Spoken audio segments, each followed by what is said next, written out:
Pak Harto itu orang pinter loh. Jasanya bagi bangsa ini besar sekali walaupun dosanya juga besar. Gus Dur, di antara banyak statement Anda atau pernyataan Anda yang dianggap ngawur, dianggap nyeleneh, ada satu yang dicatat dan dianggap serius, yaitu ketika Anda berada, kalau nggak salah, di Italia, Anda menyatakan bahwa pernah suatu ketika Faisal Tanjung, waktu itu Panglima ABRI, diminta untuk menghabisi Anda. Jadi yang minta adalah Pak Harto. Anda dan Megawati ingin dihabisi. Dan statement itu terbuka loh, Gus Dur. Dugaan Anda kata-kata dihabisi ini, dihabisi karirnya atau dibunuh? Tanya Pak Harto. Kenapa? Karena Faisal Tanjung mengucapkan itu. Lalu Pak Wiranto sebagai Panglima Kostrad nelpon saya, Gus, Panglima saya kok bilangnya begini-begini, ya.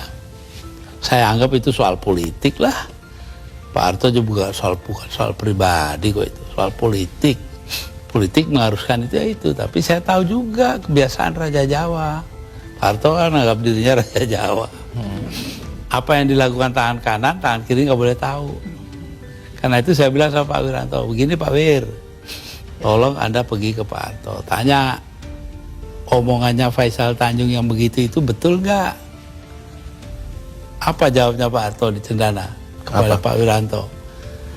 Bahwa, wah nggak mungkin dong saya begitu. Megawati itu dilindungi ayahnya, Gus Dur dilindungi para kiai. Lah selesai sudah.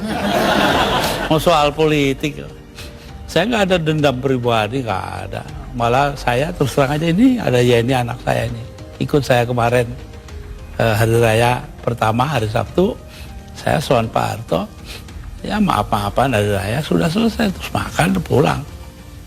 Ya, tapi ini kan untuk meluruskan sejarah, jangan sampai orang salah paham mengenai ini. Pak Faisal Tanjung juga secara terbuka mengklarifikasi bahwa tidak pernah ada itu. Jadi apa yang Anda ya, kalau bilang, Pak Wiranto dong, dia mengatakan Pak Wiranto bohong.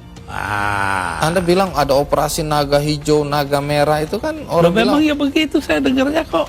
Gus Dur ini ngarang-ngarang aja. Ya saya nyatanya nanti sejarah akan buktikan betul tidaknya itu. Tapi Gus Dur sendiri pernah datang ke Pak Harto untuk mengklarifikasi ini? Nggak perlu, ngapain? Tapi dari penjelasan Pak Wiranto memang Pak Harto bilang tidak pernah ada karena tadi itu ya. Kayak kemarin ini, saya ke tempatnya Pak Harto.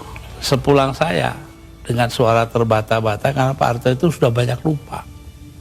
Itu ngomong kepada para ajudannya. Ngomongnya apa?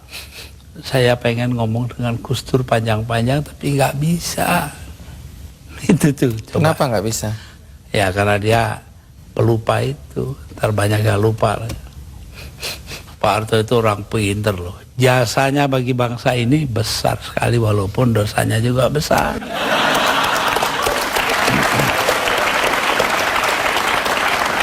Ya, jangan dilanjutkan dulu Gus Dur, kita break dulu. Tapi sebelum kita lanjutkan, ada beberapa pendapat para tokoh mengenai Gus Dur. Ini dia cuplikannya.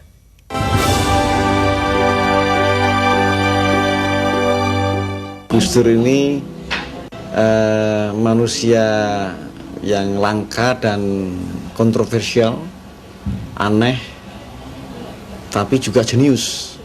Gus Dur terlalu maju buat Indonesia. Jadi Indonesia sendiri belum siap untuk menerima pemimpin seperti Gus Dur. Maka dari itu terjadi kontroversi karena Indonesia sendiri masyarakatnya memang belum siap untuk memperoleh pemimpin seperti Gus Dur.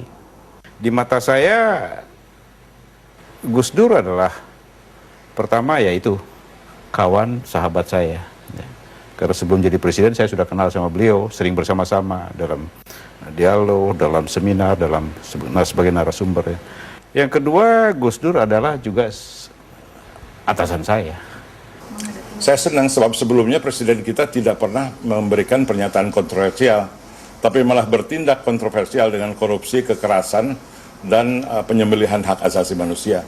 Jadi saya senang ada presiden yang memperjuangkan pluralisme, demokrasi, yang untuk Indonesia dianggap kontroversial.